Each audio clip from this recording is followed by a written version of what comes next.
ایران. به نام زن، زندگی، آزادی. Bonjour les amis. Cette révolution iranienne est symbolisée par trois mots: femme, vie, liberté. Ce sont aussi les objectifs finaux de ce mouvement.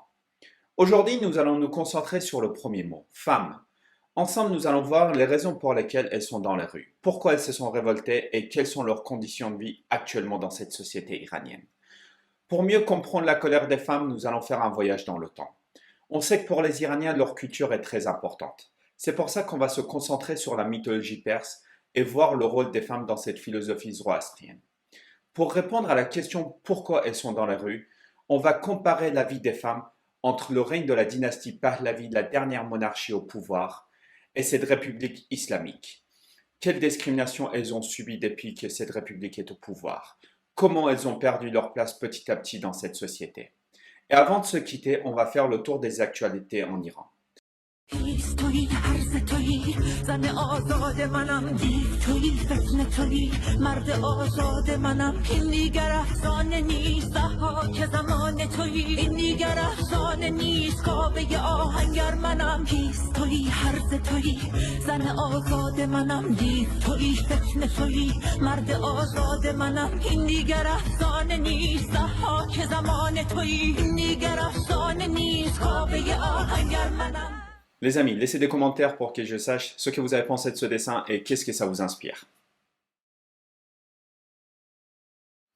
Les femmes ont toujours eu un rôle très important dans notre société, que ce soit pendant la création de la vie primitive jusqu'à maintenant l'ère de l'intelligence artificielle. Pour commencer, elles nous donnent la vie. Nos mères, elles nous portent pendant 9 mois dans leur ventre. À notre naissance, ce sont les premières personnes qui nous prennent dans leurs bras, qui nous embrasse et qui nous donne un amour infini, et ça jusqu'à ce qu'elle quitte ce monde. En se penchant sur la mythologie perse et en fouillant dans les textes sacrés zoroastriens, Avesta, on constate que la femme occupait une place très importante dans cette philosophie. La déesse Anaïta, la déesse de l'eau de toute la surface de la terre ainsi que la pluie, la déesse de la maternité, fertilité, l'amour et la victoire. De plus, dans les mythes perses, Shahnameh, il est dit que le premier roi, Kayomars, a été tué par l'esprit du mal, représenté par un taureau, que ces semences ont donné naissance à la femme et à l'homme en même temps, contrairement aux autres religions. Et un point très important, dans les mythes, il est dit aussi que le péché original est le fait de l'homme et de la femme. Durant les différentes civilisations qui ont précédé le règne d'Alexandre le Grand et la conquête musulmane, les femmes et les hommes vivaient en harmonie et avaient une égalité parfaite. Les femmes exerçaient le même travail et percevaient le même salaire. De plus, les femmes nobles, elles avaient accès aux postes importants. Elles avaient une influence sur les décisions politiques et les affaires d'État.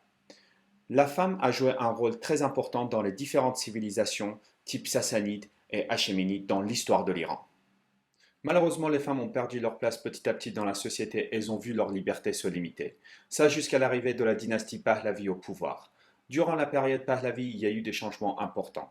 Réformes sociales, éducation de masse, accès au travail, accès aux fonctions jusqu'à réservées aux hommes, droit de vote, droit de manifestation, l'égalité parfaite entre les hommes et les femmes d'un point de vue juridique, politique et social. Et pour en finir, passage de l'âge légal de mariage à 18 ans. Avant de parler de la dégradation des droits des femmes depuis l'arrivée de cette république islamique en Iran, on va regarder certaines images ensemble.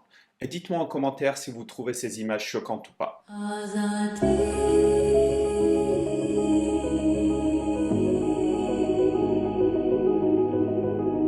Because of dancing in the street, because we're scared to kiss our lovers when we meet, because of one sister and for all of them, because of changing minds that have gone rotten, because of all the shame of having no more. Rien de choquant sur ces images. Pourtant, ce sont des choses interdites pour les femmes en Iran. Elles peuvent le payer très cher. Ça leur coûtera soit leur vie, soit des coups de fouet. Du coup, ça m'a fait réfléchir. Qu'est-ce qu'il y a d'autre comme bêtises mises en place par ce gouvernement pour discriminer et harceler les femmes?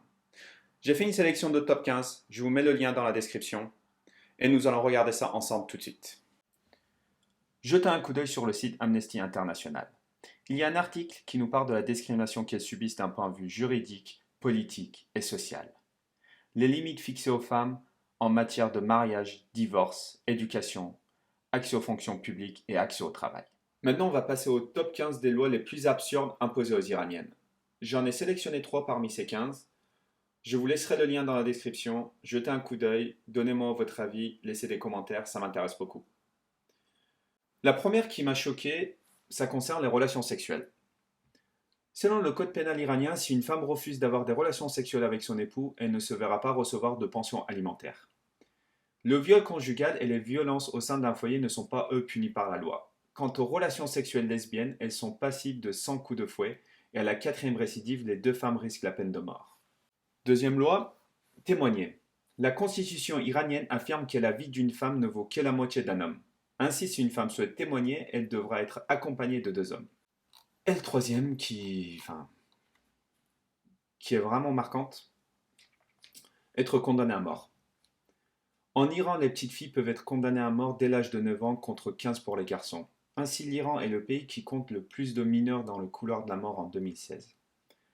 Et malheureusement, aujourd'hui, avec tout ce qui se passe dans ces manifestations et le nombre de mineurs qui ont été tués, je pense que l'Iran va battre son propre record. Après avoir lu tous ces articles, je me suis dit qu'il pouvait y avoir d'autres lois plus absurdes et plus tordues.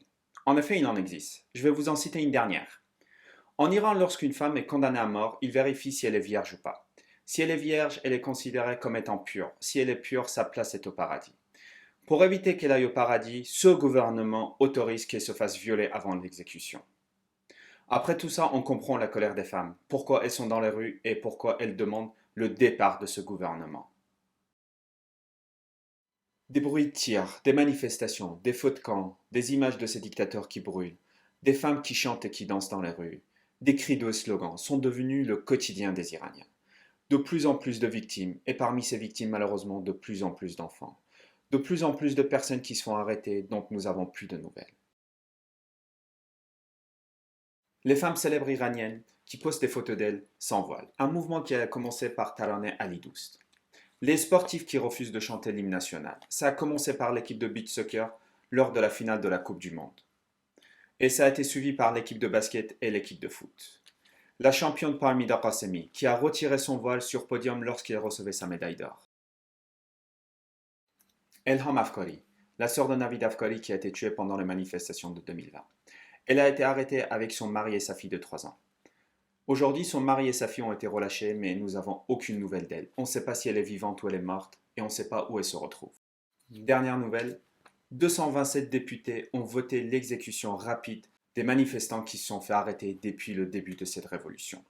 On a vu que ce gouvernement n'avait aucun respect pour l'humanité et plus précisément aucun respect pour les femmes. Alors par solidarité avec le peuple iranien, abonnez-vous à cette chaîne, cliquez sur like et partagez au maximum. Cette chaîne a le but de faire entendre la voix des Iraniens. N'hésitez pas, si vous avez des questions, vous pouvez me les poser soit sur YouTube, soit sur Twitter.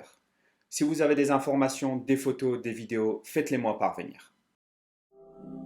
من جاده رو برات صاف میکنم هرچی سرابر و پراب میکنم بیا بری من از رومین و بمبوش انذار میدوم جای کمرت شلاق میخورم بیا بری بعد ما بارون میباره از آزادی پر میشه این خونه از رقص و گل و شادی ما بریم تو سینه ها رگبار و آهن نیست دیگه هیچ خاکستری از جن